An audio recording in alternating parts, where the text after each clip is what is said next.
चॅनलच्या माध्यमातून आज आपण देवपूर बिलोली विधानसभा पोटनिवडणुकीमध्ये अपक्ष पक्षाचे उमेदवार असलेले प्राध्यापक मारुती लक्ष्मणराव सोनकांबळे आपल्यासोबत आहे. त्यांचं स्वागत आहे. धन्यवाद. तर या इलेक्शन मध्ये येण्यामागचं कारण काय? या इलेक्शन मध्ये येण्याचं मुख्य कारण म्हणजे की आम्ही बालपणापासूनच जे शिक्षण घेत आलो आहे. हे शिक्षण घेत असताना खूप म्हणजे चांगल्या पद्धतीने आम्हाला नीतिमूल्य असेल किंवा भारतीय राज्यातील अधिकार असतील किंवा जे शिक्षणाच्या माध्यमातून आम्हाला जे काही मिळालं किंवा आपण शिक्षण घेतल्यानंतर पुढच्या काळामध्ये ते आपण जेव्हा ॲबिलिटी प्राप्त करू त्यावेळेस आपल्याला सगळ्या काही गोष्टी मिळतात आणि ते शक्य आहे असं वाटायचं. परंतु वास्तविक जीवनामध्ये जेव्हा आम्ही बघायला लागलो म्हणजे की ज्यावेळेस B.Ed झालं म्हणजे 12वी पास झालो त्यावेळेस आम्ही सांगायचो त्यावेळेला की हे झालं तरी होते. मग मध्यंतरी B.Edचं आमचं मी पुण्याला काम करायला गेले असल्यामुळं मुंबईला काम करायला गेले असल्यामुळं गरीब परिस्थितीत काम केल्याशिवाय पर्याय नव्हता. काम करायला गेले असल्यामुळं मला B.Edचा फॉर्म वगैरे भरता आला नाही. उशीर झाला ते राहून गेलं. मी ते झाल्यानंतर मी पुढं ग्रॅज्युएशन सुरू केलं.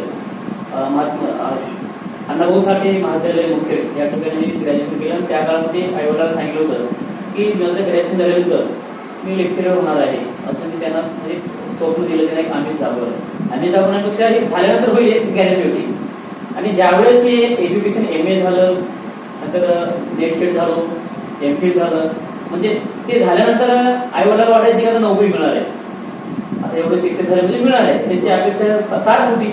ते पण त्या इच्छेनं राहायचे म्हणजे आम्ही इथपर्यंत शिक्षण घेतल्यानंतर मिळायची ती शासन दिलं ती पूर्णतः फेल ठरल्यानंतर मला वाटलं की म्हणजे आपण एवढं शिक्षण घेतलेले आहे एवढं शिक्षण घेऊन आपल्याला नोकरी म्हणजे हे शिक्षण झाल्यानंतर आमचे मित्र म्हणायचे आपल्यापेक्षा मोठे असणारे किंवा नेट सेट पास झाल्यानंतर तुम्हाला 100% नोकरी मिळणार आहे.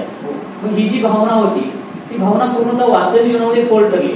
तर वाईट वाटलं की आपण क्वालिफाईड झालो एवढं एज्युकेशन घेतलं सगळं झालं आणि याच्यानंतर जी नोकरी मिळते म्हणजे जी गॅरंटी होती ती फेल ठरल्यानंतर खूप वाईट वाटायला लागलं की अरे म्हणजे हे सगळं काही जग आहे हे चुकीचं आहे. हा मला लहानपणापासून म्हणजे आमच्या शिक्षकांनी असतील आपल्या गुरुजनांना असतील मित्रांना असतील तुम्ही जेव्हा भूमिका धारण करता तेव्हा तुम्हाला न्याय मिळणार आहे.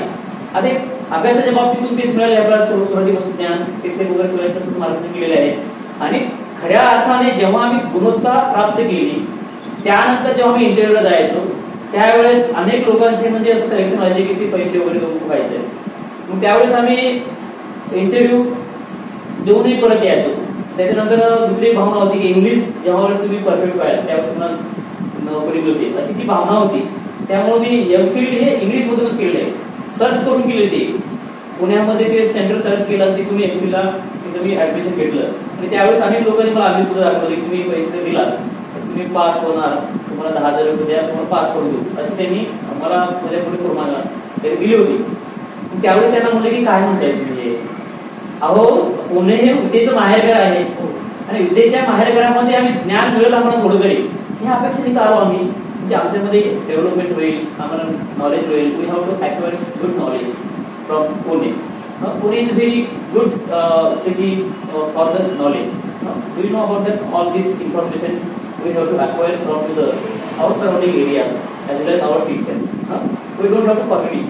हे भाऊ आपण विसरू शकणार नाही म्हणजे पुण्यातल्या घेते ज्ञान हे मिळतंय आणि तिथून आपण शिक्षण घेतल्यानंतर आपली ख्याती प्राप्त होईल आपला नॉलेज प्राप्त होईल आणि त्यानंतर हमखास आपल्याला नोकरी मिळेल. आपण इंग्लिश वगैरे शिकल्यानंतर सगळे लोक आपला ऍक्सेप्ट करतील ही धारणा खूप मोठ्या मनात होती आम्हाला. त्याचा आत्मविश्वास खूप मोठा होता. त्याच्यासाठी मी खूप प्रयत्न केले भयानक अभ्यास केला. नेट सेटची परीक्षा सतत इंग्लिश मधून जो माध्यम असतो इंग्लिशचा माध्यम मी सिलेक्ट केला त्याच्यातूनच मी सतत प्रयत्न केला. शेवटी मी पास झालो. म्हणजे एकंदरीत या देशामध्ये जो विद्यार्थी गुणवान आहे जो पात्रताधारक आहे त्याच्याकडे ॲबिलिटी आहे he has acquired ability from in English as well as we have to perfect in English. I give to the information about that. I am perfect in English. I have to teaching also in history in English medium. So don't have anything problem for the teaching. म्हणजे शिकवण्यासाठी काही problem नाही. मी पुण्यामध्ये गरवडे lecture म्हणून तिथे join झालो. तिथे English मध्ये शिकवलं त्याच्यातून परफेक्ट नॉलेज आलं ज्ञान प्राप्त केलं.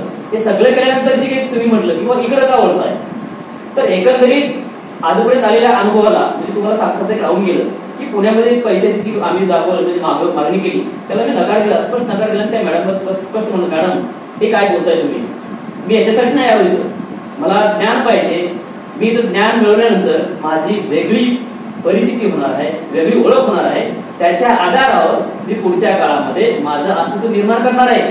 मला फुकटची डिग्री नकोय सुरूपासूनच असं मी ठरवलेले की माझे मित्र म्हणायचे की गंगा होऊन जाते आणि गंग्याचं थोडं पाणी घेतलं आपल्याला काय फरक पडते, म्हणजे कॉफी चालते, थोडं केलं तर काय फरक पडणार आहे, पास व्हायच्या आपल्याला, कोण विचारते आपल्याला. तर त्यांना मी म्हणायचं माझ्या मित्रांना की बांधवांनो, गंगा आपल्या जो व्हायली काय माझ्या अंगावरून जरी गेली काय तर मी बिलकुल त्याला स्पर्श सुद्धा होईल. म्हणजे कॉपी कधीही करणार आहे. मला 10 वेळेस जरी नापास झाली तरी चालते, परंतु कॉपी करून पास मला परवडणार नाही, मला ती अपेक्षित नाही, ती करणारच नाही. म्हणजे असा ठाम निर्णय घेऊन मी पूर्ण एज्युकेशन चांगल्या पद्धतीने केलेलं आहे. माझी एमफिल मास्टर ऑफ फिलॉसॉफी तामिळनाडूतून झालेली आहे.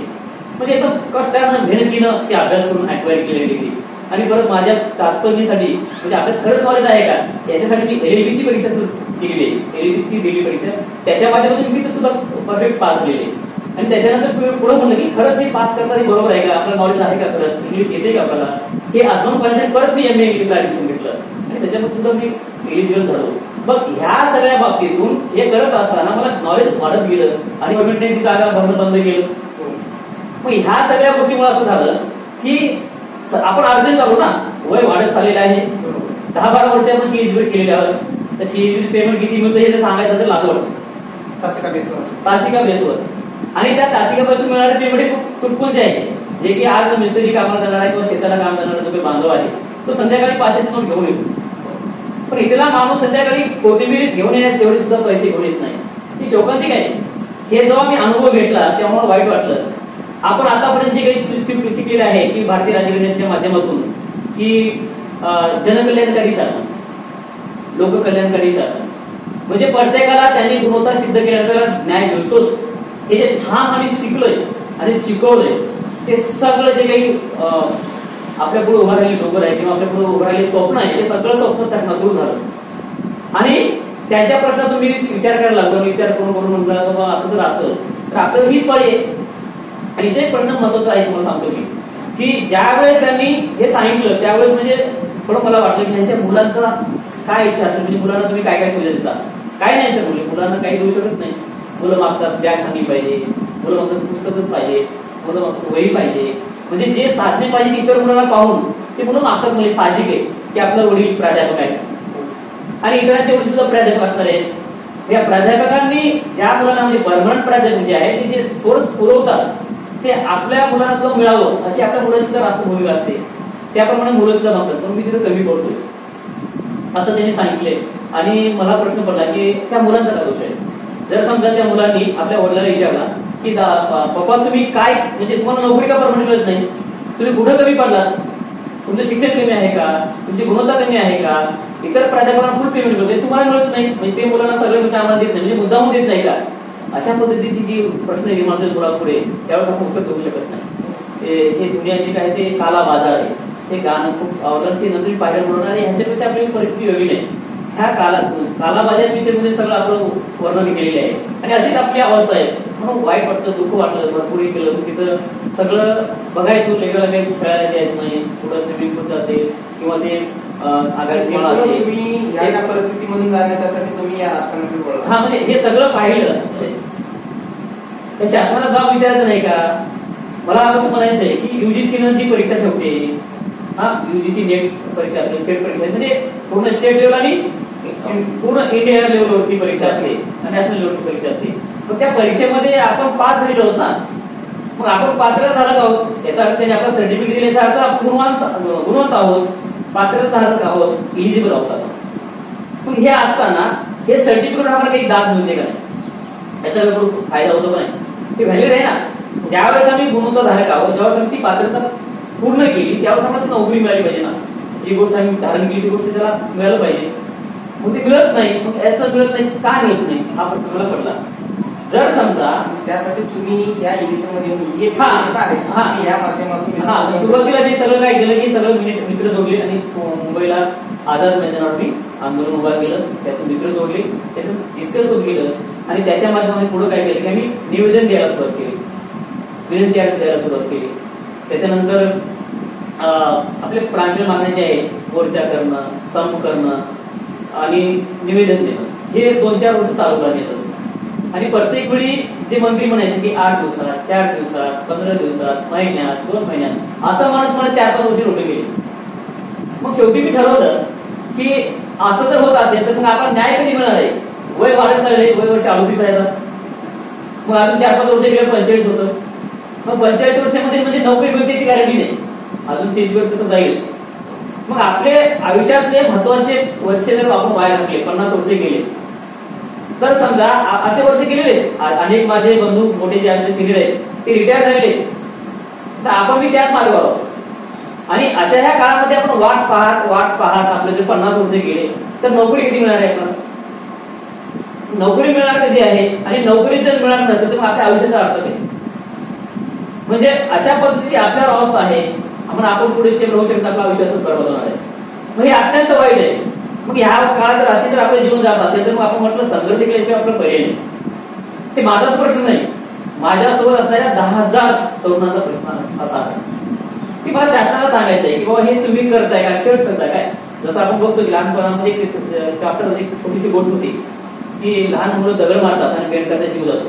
तुमचा खेळ होतो पण आमचा जीव जातो. ही जी मन आहे ना, ही गोष्ट आहे ना, खूप चांगली सार्थक आहे. त्या पद्धतीने राजकीय लोकांचा खेळ होत आहे, त्यांचा खेळ होतोय पण आमचा जीव जातोय. आमच्यासारख्या बांधवांना समाजामध्ये काय स्थान आहे? बिलकुल काही स्थान नाही, काहीच असतो नाही. म्हणजे लोक नक्की वेळात करतात, अरे म्हणजे काय शिकलंय, काय पगार आहे? म्हणजे अनेक बांधवांचा असा प्रश्न आहे, तुम्हाला सांगतो मी काहीतरी खटपट आहे, मी गाळ म्हणून काम करतोय, मी अनेक स्किल मध्ये काम करणारा माणूस आहे, मी जगतोय, मी शेतामध्ये टोपलं फावडं बी घेऊन जातो, कुठलंही काम करायला मागे होत नाही. शेतामध्ये काम करतो, ड्रायव्हिंगचं काम करतो, टॅक्सी बिक्सी चालवतो मी, म्हणजे एकंदरीत ट्रेनचंही काम करतो मी, कुठलंही काम सोडत नाही, कुठली लाज बी बाजूला ठेवतो मी. आपलं उद्याचं काय, हा उदरनिर्वाह झाला पाहिजे यासाठी कुठल्याही कामाला मागे पडत नाही, काम करतोय. पण सध्या देवगिरी विधानसभेमध्ये आपल्याला कोणते महत्वाचे मुद्दे आहेत, तुमच्या अजेंडा काय आहे, याच्यामध्ये काय काम करायचं? हे सगळं झालं तुम्हाला म्हणून मी सांगत आलो की देवगिरीचं प्रश्न मी का उभारलं. तर तुम्हाला माहितीच आहे की गेल्या 10-12 वर्षापासून मी देवगिरी परिसरामध्ये नर्सरी, LKG, UKG म्हणजे ग्रामीण, माझा सुरुवातीलाच उद्देश होता की आपल्याला जे काही क्वालिटीचं एज्युकेशन मिळालं नाही, क्वालिटी एज्युकेशन फॉर एव्हरीवन, म्हणजे प्रत्येकाला क्वालिटीचं एज्युकेशन मिळालं पाहिजे, गुणवत्तापूर्ण शिक्षण प्रत्येकासाठी झालं पाहिजे. पण हे शासनाने ती काही करत नाही. मग आपण त्याच्यामुळे मागे कोणाला डॉक्टर वगैरे झाला असतो, IAS झाला असतो, आजही ॲबिलिटी आपण ते केलं होतं, पण तसं वेळ नाही, तशी वेळ देऊ शकत नाही. कुटुंब आहे, फॅमिली आहे, मुलबाळ आहे, या सगळ्या गोष्टीमुळे आपली वेळ देऊ शकत नाही, तिथपर्यंत आपण जाऊ शकत नाही. हे आपला पर्सनल प्रॉब्लेम. मग जगायचं कसं? तर हे सगळे माध्यम आहेत. आणि त्याच्यानंतर हे करत असताना या देवगिरी विधानसभेमध्ये निवडणूक लढवण्याचा निर्णय काय घेतला, तर हे सगळं पाहिलं, सगळं निरर्थक वाटलं. ही व्यवस्था आपल्यासाठी नाही असं वाटलं. आणि ही व्यवस्था जर आपल्यासाठी नाही तर मग आपण काय केलं पाहिजे? तर आपण शैक्षणिक क्षेत्रामध्ये पुढीपासून जाऊ, सामाजिक क्षेत्रामध्ये पुढीपासून काम करतो आपण. आता जे काही झाडे लावायचा प्रकल्प असेल किंवा जनजागृतीचा प्रकल्प असेल, समाजामध्ये शिक्षणाविषयीची चांगली भावना निर्माण करणं असेल किंवा गोरगरिबांच्या मुलांना शिक्षण देणं असेल, हे सगळे काम आपण करतोय, 10-12 वर्षापासून करतोय. माझ्या गावातला एक 10-20 खेड्याचा जो काही प्रभाव आहे त्या ठिकाणी काम करतो. त्याचबरोबर देवगिरीच्या एरियामध्ये मी चांगलं काम करतोय, म्हणजे अनेकाशी मी परिचित आहे. मग हे असल्यानंतर मला वाटलं की आपल्या देशातलं हे राजकारण चुकीच्या पद्धतीने चालले, पूर्णतः चुकीच्या पद्धतीने चालले. दाखवायचंय काय, करायचंय. जसं म्हणतात ना, हत्तीची दात दाखवायची असतात आणि खायची असतात, तसं आपल्या शासनाचं खायची सेम चाललेली. म्हणजे शासन काय म्हणतंय, फक्त बोलायचंय. तुम्हाला एकूणच या माध्यमातून असं तुम्हाला या विधानसभेच्या याच्यातून तुम्हाला हे सांगायचं आहे की लोकांचे जे काही प्रश्न आहेत तुम्हाला त्या माध्यमातून तुम्हाला इतर बसून विधानसभेमध्ये मांडणं महत्वाचं. हा, एकंदरीत म्हणजे ही अवस्था आहे. शासन चुकीचे पण चालले, नेते चुकीचे पण चालले. प्रत्येक नेता आले की स्वार्थ पुढे ठेवून तो स्वार्थ पूर्ण करण्याच्या मागे जातोय. म्हणजे पैसे वाटणं, ते पैसे काढणं, ती रूढीच पडलेली आपली. म्हणजे आता बिझनेस व्यापार झालाय, राजकारण हे व्यापार झाले. आधीचे जर राजकारण बघितलं मी, भारत स्वतंत्र झाल्यानंतर एक 2-3 शतक, 10 शतक त्याला म्हणतो, 10 शतक ते म्हणतो, त्या काळामध्ये अनेक लोक होते राजकारणामध्ये, खूप चांगले होते. प्रत्येक गोष्टी त्यांनी फोकस करून त्यांनी काम करायचे आणि ते त्याचं लक्ष होतं. म्हणजे समाजकारण, समाजामध्ये परिवर्तन, समाजातल्या म्हणजे जे वंचित लोक आहेत त्या लोकांपर्यंत पोहोचण्याचं काम केले. पंचवार्षिक योजनेच्या माध्यमातून शिक्षण असेल, आरोग्य असेल, शेती असेल, उद्योग असेल, व्यवसाय असेल, अजून जे जे काही घटक आहेत प्रत्येक घटकावर पंचवार्षिक योजनेच्या माध्यमातून चांगलं काम व्हायचं. पण नंतरच्या काळामध्ये ही संकल्पना बदलली, लोक फक्त राजकारण हे स्वार्थासाठी करायला लागले. मग मला वाटलं की शिक्षित आहे, उच्च शिक्षित आहे, अभ्यासू आहे, समाजाची जाण आहे. मग या काळामध्ये जर मी राजकीय जर प्लॅन घेतली हातामध्ये तर उपयुक्त होऊ शकेल, की या जनतेला आपण चांगला पर्याय देऊ शकतो. मी सुद्धा, आपण सुद्धा मतदान करत असताना आम्ही जेव्हा मतदान करतो त्यावेळेस विचार करतो की माझं मत कोणाला चालेल, चांगल्या माणसाला चालायच का. ज्यावेळेस चांगल्या माणसाला आपलं मतदान जातं ना त्यावेळेस मनाला समाधान वाटतं. परंतु एकत्रित जे आम्ही आतापर्यंत मतदान केले त्यावेळेस मतदान करत असताना आपला चांगला मत दिसला नाही. सगळे लोक स्वार्थानं बरबडलेले, सगळे लोक पैसे वाढलेले, रातोरात दिवसात बघा इलेक्शनच्या काळात भरपूर पैसा वाटत होतं. याच्या माध्यमातून लोक निवडून येत असताना आमचं मत, मौल्यवान जे मत आहे ते ताकद आहे. मत म्हणजे काय आहे? मत म्हणजे जबाबदार नागरिक म्हणून जो अधिकार बजावतो त्याची ताकद आहे. म्हणजे काय? आपल्या मतानं आपला लोकप्रतिनिधी, चांगला लोकप्रतिनिधी जाणीव असलेला समाजाची तो आपण तिथे पाठवून देण्याची आपली ताकद आहे. आपण जर मतदान चांगलं केलं तर तो व्यक्ती पुढे जातो आणि आपल्या सर्व समस्या तिथं माणूस असतो. मग असा व्यक्ती पाहिजे, न्यायासाठी असेल, शांततेसाठी असेल, कायदे निर्मितीसाठी असेल, ह्या भागातले जे काही प्रश्न आहेत त्या प्रश्नाच्या निर्मूलनासाठी असेल, पाणी असेल, रस्ते असेल, हॉस्पिटल असेल, उद्योग असतील, इंडस्ट्री असेल, तरुणांना रोजगार असेल, म्हणजे त्याचबरोबर जलसिंचन सुद्धा असेल. म्हणजे अशा अनेक गोष्टीतून काम करण्याची संधी आपल्याला मिळत असते. आणि हा जर व्यक्ती या समाजाशी, आपल्या मतदारसंघाशी बांधिलकी ठेवून जर काम केला तर खऱ्या अर्थाने त्या मतदारसंघाला न्याय मिळतो. आणि ह्या व्यक्तीला केल्यानंतर समाधान सुद्धा मिळतं. म्हणजे अनेक महापुरुषांनी, अनेक आधीच्या नेत्यांनी जे काम केलं ते काम होणं गरजेचं आहे. परंतु आताची व्यवस्था ही सगळी विस्कळीत झालेली आहे. राजकारण काय झालेलं आहे? राजकारण म्हणजे आमदारचा मुलगा आमदार, खासदारचा मुलगा खासदार, मंत्र्यांचा मुलगा मंत्री, आपल्या घराण्यातील हे सगळे संपल्यावर नातू पंतू नातेवाईक ह्याच्या भोवती सगळं राजकारण, एकूणच घराणेशाहीच्या भोवती राजकारण फिरते, एकूणच भांडवलशाहीच्या भोवती राजकारण फिरते. साम दाम दंड भेद झुंडशाही ह्या सगळ्या माध्यमातून हे राजकारण होत आहे. हे पाहून मला वाईट वाटलं. अहो, हे राजकारण अशासाठी आहे का? माणसाचा जन्म काही काळ होतच आहे, माणूस येतो आणि जातो, परंतु आपल्या जीवनामध्ये काय केलं हे महत्वाचं आहे. मी याच्या अगोदर कोणत्या पक्षाकडे तिकीटसाठी मागणी केली होती उमेदवारीसाठी? हा, याच्या आधी मी म्हणजे मागच्याच वर्षी मी इलेक्शनसाठीच म्हणजे पर्याय शोधला होता. म्हणजे आपण राजकारणामध्ये गेलं पाहिजे, समाजाची बांधिलकी आपण जपली पाहिजे, समाजाचे प्रश्न सोडवले पाहिजेत. येणारी पिढी जी बर्बाद झाली, पुढच्या काळामध्ये पिढी बर्बाद होऊ नये त्याच्यासाठी आपण काहीतरी निर्णायक काम केलं पाहिजे. हा उद्देश समोर ठेवून, एकदम प्रामाणिक उद्देश समोर ठेवून मी राजकारणामध्ये गेल्या निवडणुकीलाच उभा राहिलो होतो. परंतु काय झालं की त्या वंचित बहुजन आघाडीचे मी इंटरव्ह्यू पण दिलेले आहे आणि त्या इंटरव्ह्यू मध्ये झाला इंटरव्ह्यू, त्यांना म्हणजे अपेक्षित उमेदवार पाहिजे होता की म्हणजे खर्च वगैरे करणारा, आणि तशी आपली कॅपॅसिटी प्राध्यापक म्हणजे त्यांना करू शकतो खर्च. म्हणजे समाजाला साहजिक आहे, समाजामध्ये पैसे घेतल्याशिवाय लोक निवडून देत नाहीत आणि तसा उमेदवार पैसे घेतल्याशिवाय सक्षम होऊ शकत नाही. म्हणून त्यावेळेस तरी तुम्ही आता या विधानसभेमध्ये तुम्ही तिकीट मागितलं का कोणत्या पक्षाकडून? हा, त्यावेळेस मला तिकीट नाही मिळालं. मग यावेळेस मी विचार केला की अनेक पक्षाच्या मागे आपण तिकिटासाठी मागायला जर गेलो तर पक्ष देऊ शकत नाही तिकीट का? म्हणजे आपल्याकडे आर्थिक बॅकग्राऊंड बघतात आणि ते प्रथम ऍबिलिटी आहे, उमेदवाराची प्रथम जी ऍबिलिटी आहे ती पात्रता. हा, राजकारणाची पात्रता मला कळालं की राजकारणामध्ये प्रत्येक जे आपल्याची गुणवत्ता असेल ती पैसा, भांडवल, लोकांना हजार पैसे वाटण्यासाठी जेवढी कॅपॅसिटी पाहिजे ही एक प्रथम आट आहे राजकारणाची, मला कळालं ते. मग त्याच्यानंतर दुसरी आट काय असणार आहे? सामाजिक काम करा ना करा, पैसे, कार्यकर्ते आणि तुमचे काही जे साम दान धंदे ह्या काही गोष्टी असतील त्या गोष्टी ते राजकारणाचे मूळ खंडे आहेत. मग हे सगळं असताना आपल्याला काही नाही. उमेदवाराकडे गेला आणि कोणासोबत पूर्ण झालंय का? तुम्हाला कोणी म्हणलं होतं का फॉर्म उचलून घ्या? हा, मला फॉर्म उचलून घ्या म्हणून बऱ्याच जणांचे फोन आले होते.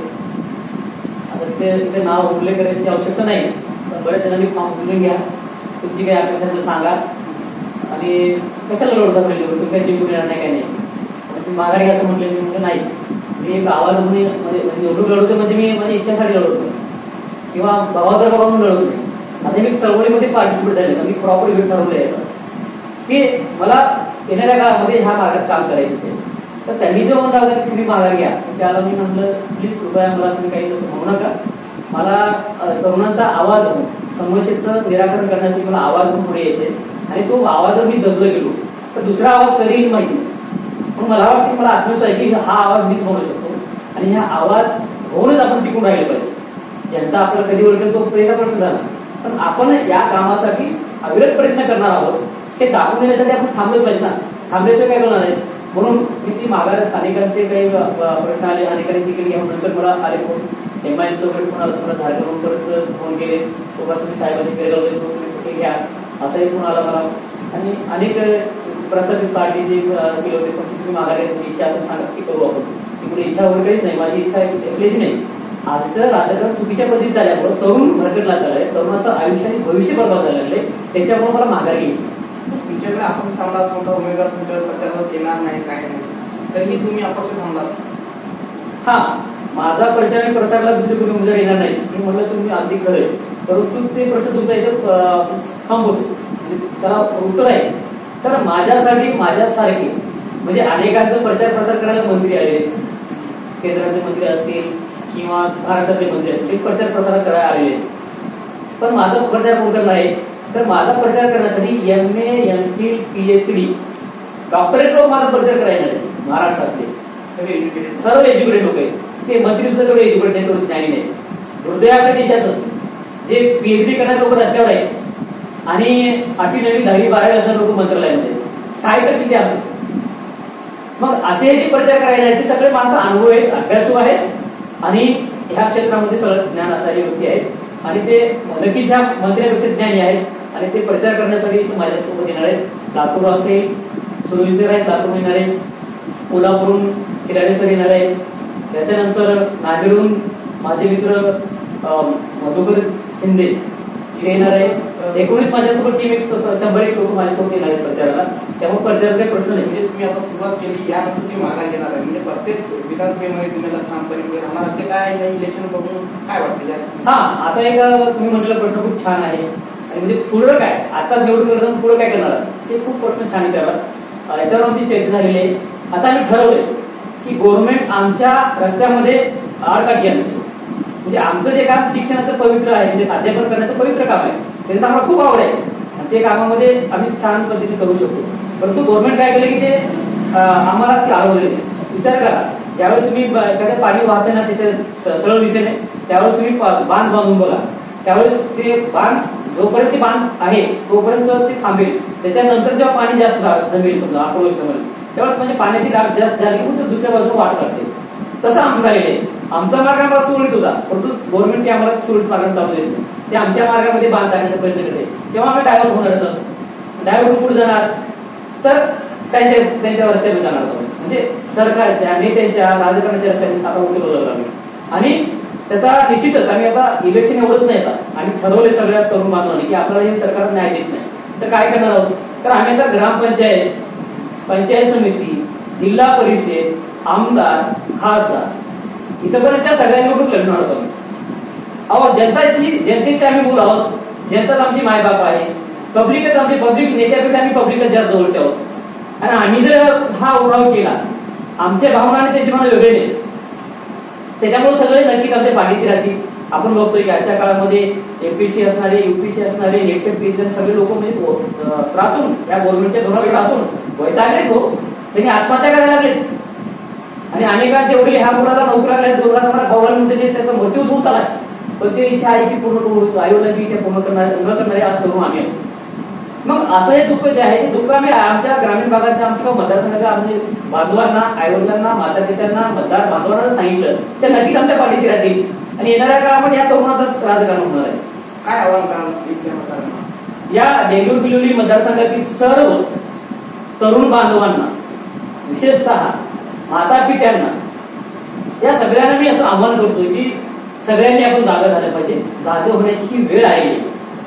कारण का, आम्ही जर आता नाही जागा झालं, आजारपाशाला, कुठल्या आमिषाला आम्ही जर बळी पडतो, तर निश्चितच येणाऱ्या काळात जी काही पिढी येणार आहे, आज आपण मतदानाला चालू, उद्याच्या काळामध्ये आपले मुलं बाळ, आपले माणसं विकले जाते. म्हणजे गुलामगिरीची अवस्था आली नाही असं नाही. 12व्या शतकामध्ये भारतात होती, जगामध्ये गुलामगिरीची अवस्था होती. ते येणाऱ्या काळामध्ये 10-5 वर्षामध्ये गुलामगिरीची अवस्था निश्चित होणार, माणसं विकले जाणार. जगण्यासाठी ही अवस्था आपल्या देशामध्ये यायचं नसेल तर आपण आता जागे झाले पाहिजे. राजकारणाला प्रॉपर वेळ दिलं पाहिजे. राजकारण हे समाजासाठी झालं पाहिजे, राजकारण हे जनतेसाठी झालं पाहिजे, राजकारण हे येणाऱ्या तरुण पिढीसाठी झालं पाहिजे, राजकारण हे येणाऱ्या देशाच्या भविष्यासाठी झालं पाहिजे. म्हणजे एकंदरीत व्यापक दृष्टिकोनातून राजकारण झालं पाहिजे. आणि हे राजकारणाची व्यापक दिशा निर्माण करण्यासाठी आमच्या बांधवांना मतदारसंघातील सर्वांना मी माझ्या मनातून अगदी तळमळीची विनंती आहे की तुम्ही विचार करा, तुमच्या मुलाला समोर ठेवा आणि आपल्या मुलाचं काय प्रश्न आहे ते आईवडिलांनी विचारावं आणि मतदान करावं. मुलांनी आपल्या आईवडिलांना प्रश्न विचारावा की माझं आयुष्य काय, मला भविष्य काय. ही अवस्था जर देत नसेल ना, आपल्यासारखा तरुण बांधव पुढे असेल, आपल्या हक्कासाठी, आपल्या न्यायासाठी, आपल्या विकासासाठी जर हा मुद्दा घेऊन पुढे असेल तर त्याला नक्कीच मतदान केलं पाहिजे. म्हणून त्यांनी चर्चा करावी आणि माझ्या विचाराला, माझ्या भावनेला त्यांनी समजून घेऊन नक्कीच मला मतदान करावं. जर तुम्ही मतदान केलं तर नक्कीच ह्या ऐतिहासिक परिवर्तन होणार आहे. साधं नाही परिवर्तन आहे, क्रांती होणार आहे, क्रांती. आणि या क्रांतीतून पूर्ण हे घडत जर गेलं, पूर्ण महाराष्ट्र, पूर्ण भारत बदलेल. आणि येणाऱ्या काळामध्ये सर्व तरुणांचं, सर्व माता पित्यांचं, सर्व भारतीय सिटिझनचं, जनतेचं आयुष्य आणि भविष्य सुजलाम आणि सुखम झाल्याशिवाय राहणार नाही. माझा एक नारा आहे, जय जवान, जय किसान, जय इन्सान. राजकारण कशासाठी झालं पाहिजे? जय जवान, जवानासाठी झालं पाहिजे. मागच्या काळामध्ये जवान सुद्धा लढताना पाहिजे आपण टीव्हीवर. जय किसान, आज किसान चेंगळलं जाते. उत्तर प्रदेशमध्ये काहीतरी मोदींनी काय म्हटलं, सबका साथ सबका विकास. कुठं चालय तुमचं सबका साथ सबका विकास? आवाज शेतकऱ्याला तुम्ही चिरडून मारताय. त्यांची कायदे त्यांच्या विरोधात करता, त्यांची मागत नाही करत देता तुम्ही. आज लस कोणी मागत नाही, ते तुम्ही जबरदस्ती बरोबर करून देता. लोक अन्न मागतात, अन्न आधी अन्न द्या, नंतर लस द्या. आमचा विरोध नाही लसीला, परंतु जे लोक मागतात ते द्या ना. शेतकरी ते कायदा नको तर तुम्ही जबरदस्ती त्यावर थोपवताय. पण असं का करताय? शासनानं जनतेची जी मागणी आहे ती मागणी लक्षात घेऊन त्यांनी काम केलं पाहिजे. तरच हे खऱ्या अर्थानं राजकारण आहे, समाजकारण आहे आणि आपल्या देशाचं भविष्य, आयुष्य, येणाऱ्या पिढीचं जीवन हे सुजलाम आणि सुफलाम होण्याची गोष्ट आहे. त्यासाठी जनतेने लक्षात घ्यावं आणि राज्यकर्त्यांनी सुद्धा लक्षात घ्यावं. आता संपलं जायचं. आता गुमराह करण्याची, डायव्हर्ट करण्याची मानसिकता सोडून द्यावी. आता तरुण हा क्रांती करायला उठलेला आहे, पेटलेला आहे. तो आता थांबणार नाही. तुम्ही किती प्रेशर करा, तुम्ही नोकरी देणार, दुसरं काय करणार? परंतु ही जनता जेव्हा तरुणाच्या पाठीशी उभी राहील ना, त्यावेळेस तुमचं राजकारण संपलेले असणार आहे. तुम्ही राजकारणातून समाप्त झालेले असणार आहे. घराणेशाही, भांडवलशाही, हुकुमशाही, झुंडशाही सगळे संपणार आहे. जगामध्ये क्रांती अशीच झालेली आहे आणि ती क्रांती होईल अशी मला सार्थ अपेक्षा आहे. आणि ती क्रांती करण्याचा पूर्ण अधिकार देगलूर मतदारसंघातील जनतेला आहे. जनतेने नक्कीच विचार करावा आणि जनतेला आवाहन करतो पुन्हा एकदा, कृपया आपण सगळ्यांनी माझी भावना, माझा विचार हा नुसता वरवर नाही, तर मी अभ्यासातून, चिंतनातून, सगळी परिस्थिती पाहून ही सगळं मी तयार केलंय, परिस्थितीने मला तयार केली आहे. तर सगळ्यांनी मला लक्षात घेऊन न्याय द्यावा हीच माझी जनतेला नम्रतेचं आव्हान आहे. आज या विशेष मुलाखतीमध्ये देगलूर विधानसभा पोटनिवडणुकीमध्ये अपक्ष उमेदवार म्हणून प्राध्यापक मारुती लक्ष्मणराव सोनकांबळे या होते. आणि आपण ज्या काही त्यांच्या भावना होत्या, ज्या काही मतदारासाठी त्यांनी जे प्रयत्न केले, त्याचा जे अजेंडा आहे की इथे परिस्थिती जी आहे ती बदलली पाहिजे, एकूणच त्यांना याच्यामध्ये निवडणुकीमध्ये यश येऊ यासाठी आम्ही त्यांना इथून या माध्यम आमच्या चॅनलच्या माध्यमातून त्यांना शुभेच्छा देतो. आणि आपण ज्या काही उमेदवार आहेत त्यांचे काय म्हणणं आहे या मुलाखतीमधून आपण प्रत्येक उमेदवाराचे काय काय अजेंडा असणार आहे, काय दिल्ली विधानसभेमध्ये त्यांनी अजेंडा घेऊन पुढे येणार आहे, त्या संदर्भात तुम्ही सर्वांनी बघत राहा. रिपब्लिक 24 आवाज तुमचा बातमी आमची विनय कांबळे.